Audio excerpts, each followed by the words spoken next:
Good morning, afternoon, and evening, ladies and gentlemen. This is Series 1, Chapter 1 of the show. And we'll be starting off with Gift of the Magi by O. Henry. O. Henry, well known by his real name, William Sidney Porter, was an American short story writer. He wrote this in 1905, and this is very well known in the literature as often a beautiful Christmas story. $1.87. That was all, and 60 cents of it was in pennies. Pennies saved 1 and 2 at a time by bulldozing the grocer and the vegetable man and the butcher until one's cheeks burned with the silent imputation of parsimony that such close dealings implied. 3 times Della counted it. $1.87. And the next day would be Christmas. So the implication in this paragraph is that Della, in this case, had saved up pennies 1 to 2 at a time by negotiating with the grocer and the vegetable man and the butcher for their respective prices on the products, including vegetables, meat, and a partial amount of groceries, I believe. It is implied that she herself is embarrassed, indicated by the cheeks burned with a silent imputation of parsimony, as imputation itself means in the Google dictionary as a claim that someone has done something undesirable. And parsimony in this case means that an extreme unwillingness to spend money or use resources.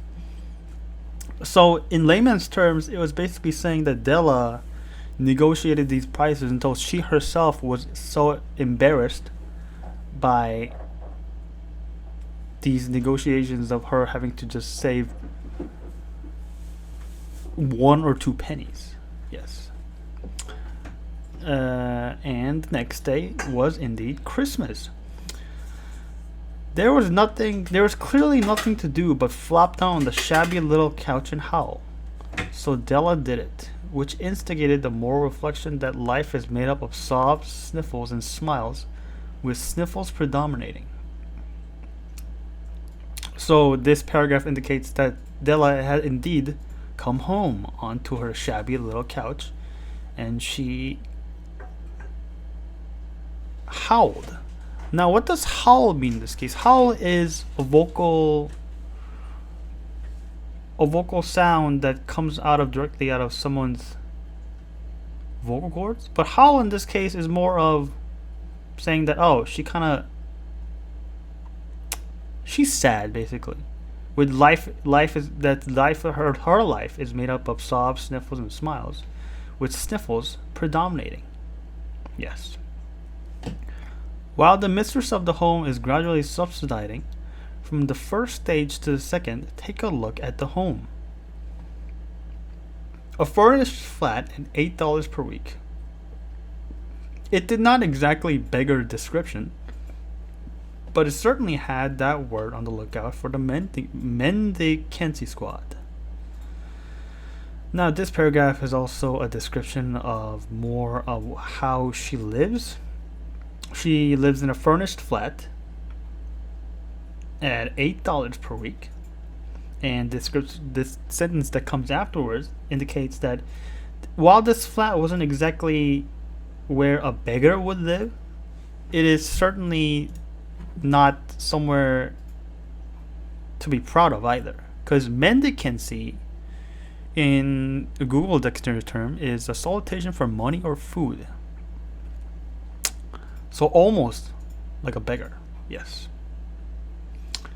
In the vestibule below was a letterbox into which no letter would go, and an electrical button from which no mortal finger could coax a ring. also appertaining thereunto was a card bearing the name Mr. James Dillingham Young. This paragraph explains more about the systems and services of the apartment itself, including a letterbox, which where no letter could fit into, and an electric button, which I am guessing is the bell, which no mortal finger could coax a ring because it wasn't available for ringing. Next paragraph begins with, the Dillingham had been flung to the breeze during a former period of prosperity when its possessor was being paid $30 per week. Now, when the income was shrunk to $20, though, they were thinking of contracting to a modest and unassuming D. But whenever Mr. James Dillingham Young came home and reached his flat above, he was called Jim and greatly hugged by Mrs. James Dillingham Young, already introduced to you as Della, which is all very good. So we now notice in this paragraph that Mr. James Dillingham Young is in fact the husband of Della. Yes. The Dillingham in its former glory was being paid up to $30 per week, which is pretty well to do. But now you can see that they're not that well to do currently in this story. Della finished her cry and attended to her cheeks with a powder rag. She stood by the window and looked out dully at a gray cat walking a gray fence in a gray backyard. Tomorrow would be Christmas Day, and she had only $1.87 with which to buy Jim a present. She had been saving every penny she could for months with this result. $20 a week doesn't go far. Expenses had been greater than she had calculated. They always are. Only $1.87 to buy a present for Jim. Her Jim. Many a happy hour she had spent planning for something nice for him.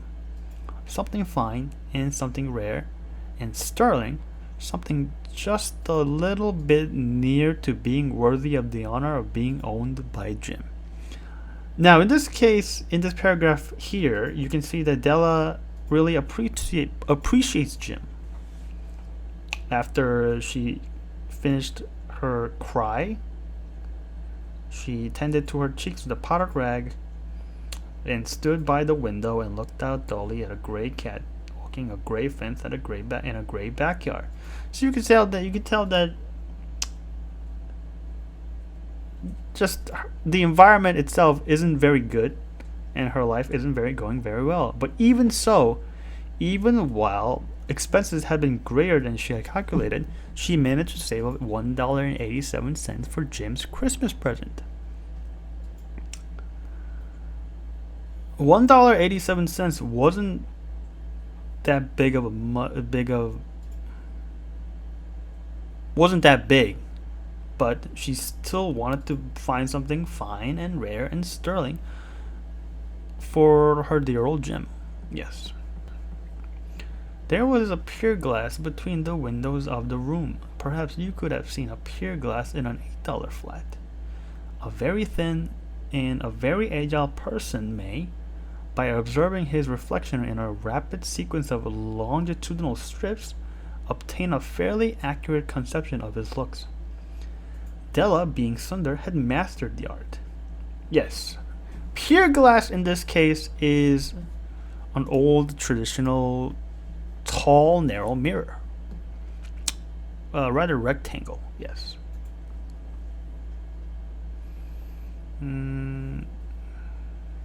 Yes, this was a very thin mirror, but Della, being already slender, had mastered the art of using the mirror effectively. Suddenly she whirled from the window and stood before the glass. Her eyes were shining brilliantly, but her face had lost its color within 20 seconds. Rapidly she pulled down her hair and let it fall to its full length. Yes, now she's standing in front of the mirror, and she literally pulled down her hair and let it fall to its full length. Yes. Now there were two possessions of the James Dillingham Youngs in which they both took mighty pride. One was Jim's gold watch that had been his father's and his grandfather's. The other was Della's hair. Had the Queen of Sheba lived in the flat across the air shaft, Della would have let her hair hang out the window someday to dry just to deprecate her Majesty's jewels and gifts. Had King Solomon been the janitor, with all his treasures piled up in the basement, Jim would have pulled out his watch every time he passed just to see him pluck at his beard from envy. Now, in this paragraph, you can see that the Dillingham Youngs, both James and Della, had two possessions that they both took great pride in. One was Jim's gold watch, which was previously his father's and grandfather's. And you could tell the importance of this watch and how precious it is by saying, "Oh, even King Solomon himself would have plucked his beard from envy." And the other important possession was indeed Della's hair, and that Della's hair shined with importance, even in contrast to her Majesty's jewels and gifts, like the Queen's jewels and gifts. Yes. So now Della's beautiful hair fell about her, rippling and shining like a cascade of brown waters. It reached below her knee and made itself almost a garment for her. And then she did it up again nervously and quickly. Once she faltered for a minute and stood still while a tear or two splashed on the worn red carpet. Now, this doesn't quite say what's happening directly, but you can see here that Della's beautiful hair fell about her, rippling and shining like a cascade of brown waters. Now, why is that? It's because Della herself is actually cutting her hair. Now, indicated by like the rippling and the shining of cascade of brown waters, like a wave, Della's hair is falling to the ground. Yes. She did it again, nervously and quickly, and she faltered for a minute, and she shed a tear or two, and that eventually splashed onto the worn red carpet. Next paragraph. On went her old brown jacket, on went her old brown hat. With a whirl of skirts and with the brilliant sparkle still in her eyes, she fluttered out the door and down the stairs to the street. Yes. Now, she finished cutting her hair. She put on her old brown jacket and she put on her old brown hat. And with the brilliant twinkle, with the brilliant sparkle is still in her eyes, which were still her tears, she fluttered out her front door, and down the stairs to the street. Yes. Where she stopped, the sign read, "Sophrony, hair good of all kinds." One flight up, Della ran and collected herself, panting. "Madam?" The paragraph M-N-E, let's look it up in this case. M-N-E dot is, what is M-N-E in this case? M-N-E. This is quite an old lingo, but in this case, I think we're free to call it Madam Sophrony. Madame Sofroni, hair goods of all kinds. One flight up Della ran and collected herself, panting.